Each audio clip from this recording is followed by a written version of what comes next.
Hola, yo soy Karen Alondra y el día de hoy en este video les vengo a compartir tres libros que me gustan mucho, que son de autoras mexicanas. ¿Por qué? Porque septiembre y pues ocupaba hablar de estos libros de alguna manera. El primer libro del que les quiero platicar es Perras de Reserva, escrito por Dalia de la Cerda. Y este libro es una colección de 13 cuentos, si no mal recuerdo, que nos cuentan diferentes historias, pero algunas se conectan como de manera especial, otras a lo mejor un poco más como un chispazo, pero ahí andan los personajes en las vidas de otras y les digo, es como muy bonito leer esas conexiones y ver diferentes perspectivas sobre un hecho que no es que sea el mismo porque nos enteramos como de las particularidades de cada historia, pero tiene la verdad una gran conexión y creo que al final eso también te gusta de este libro. Yo creo que mi cuento favorito fue La Sonrisa, que tiene, podría decirse, elementos fantásticos, de cierta manera, que la verdad complementan muy bien a la historia. Creo que los demás cuentos no tienen como este tipo de elementos fantásticos, o bueno, tal vez sí, pero un poco más allá como desde lo religioso o tal vez lo espiritual, como eh, curaciones y ese tipo de situaciones. Pero en este de La Sonrisa trata acerca de una chica que es migrante y que se va a trabajar, si no me equivoco, al norte del país para poder subsistir. Y en esto pues le ocurre alguna situación en un medio de transporte, llámese el micro o la micro, como ustedes le digan. Y entonces ahí pues digamos que hay elementos fantasiosos después de sucesos que ocurren en la micro, que la verdad a mí me gustan mucho y me recordaron algunas películas que últimamente he visto pues de cine mexicano como justo de terror. Entonces creo que si a ustedes les gustan ese tipo de historias, este libro les puede interesar. Y bueno, otras historias que también me gustaron fueron Juliana, Rosa de Sabrón y La Huesera, que tratan temas tanto como de narcotráfico, pero no solo em, desde los jefes, sino también desde otro tipo de peones que existen en este tipo de, pues, de situaciones o de experiencias. Y algunas temáticas o medios donde los personajes se desarrollan pueden ir tanto desde el narcotráfico como todavía con esta temática de personas que viven en las periferias, que tienen trabajos tan normales o tan poco comunes como dentro de la delincuencia.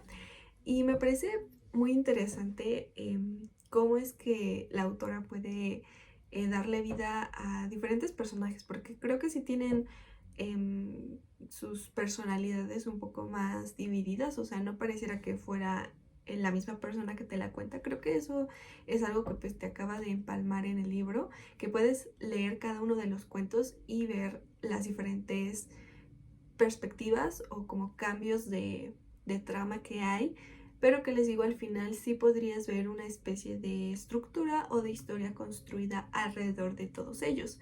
Inclusive en la portada vienen como representados ahí los personajes que conocemos en estos cuentos y también es muy entretenida. O sea, en general creo que es una lectura bastante divertida de hacer porque hay elementos, creo, de lo que se llama humor negro y creo que está bastante acertada. Yo que no soy tanto de ese tipo de humor o de ese tipo de, no sé, de narraciones, creo que me gustó mucho en general la manera de escribir de la autora, que no llega a ser simplista, pero tampoco es demasiado rebuscada. O sea, es decir, para el tipo de historias y los tipos de personajes que estamos tratando, creo que hay un sentido de como de la adecuación bastante correcto y que a mí en lo particular me gustó mucho.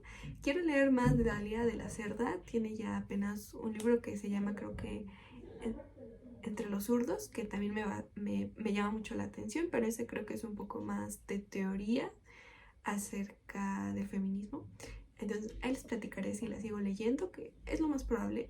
Pero bueno, si quieren una selección de cuentos refrescante, muy actual yo diría y hasta divertida, Perras de Reserva es su libro. Ahora quiero platicarles de uno de mis libros favoritos. Creo que sí, puedo decir de mis libros favoritos ya de la vida. Ya tiene esta clasificación tan alta en mi corazón. Y me refiero a El Eterno Femenino de Rosario Castellanos. No es un secreto en este canal y en general que yo soy una castellano lover, Rosario lover. Ajá, soy muy fan de lo que escribe Rosario y en este libro no es la excepción. Primero, como curiosidad, no sé, es que es una obra de teatro, lo cual es muy poco usual que yo consuma. Y creo que en general no es un género muy leído, tal vez, a lo mejor más visto, ¿no? Por la representación que hay, pero El Eterno Femenino nos trae a un personaje llamado Lupita, que es una joven mexicana que está próxima a casarse y por ello decide ir a un salón de belleza, donde hay un artefacto muy novedoso que consiste en poner este artefacto en estas grandes como secadoras de cabello.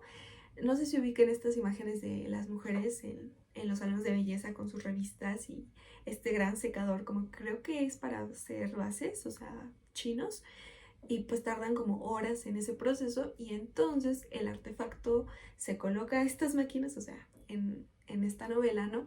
Bueno, en esta obra de teatro, y lo que sirve es para que las mujeres puedan soñar, o sea, desconectar su mente de la hora, porque bueno, pues las mujeres para qué quieren pensar, ¿verdad? Entonces recurrimos a los sueños o a este tipo de dormir a las mujeres mientras tienen este proceso de belleza, ¿no? Y en el caso de Lupita, pues comienza y es una excusa muy buena que hace Castellanos para tener un viaje un poco histórico. Primero porque hay intervenciones de personajes femeninos pues muy importantes o que tienen como gran representación en la historia. Por ejemplo, tenemos a Sor Juana, tenemos a Malinche y demás eh, personajes que están dando como un poco acerca de quiénes son, de sus papeles, qué pasó en su momento histórico, ¿no? Y también hay representación o Lupita se puede ver en diferentes arquetipos femeninos que pues, normalmente son impuestos por nuestra sociedad, o sea que corresponden a ciertas normas o a ciertas maneras de ser mujer, maneras de ser vistas o de vivir, ¿no? Y la verdad es que puede parecer a lo mejor un poco denso como de qué va esta obra de teatro, pero les puedo decir que en menos de 200 páginas la autora puede escribir esta gran historia siendo muy elocuente, que es algo que yo disfruto mucho de leer de Rosario, y sin ser, creo, tan repetitiva como luego suele suceder en otras obras o novelas que pues hacen análisis, pero que a lo mejor ahondan mucho en un tema. Y bueno, les digo, es una lectura bastante también amena, no es muy trabajosa, aunque los temas suenen complicados o suenen como, uy, eso se ve problemático.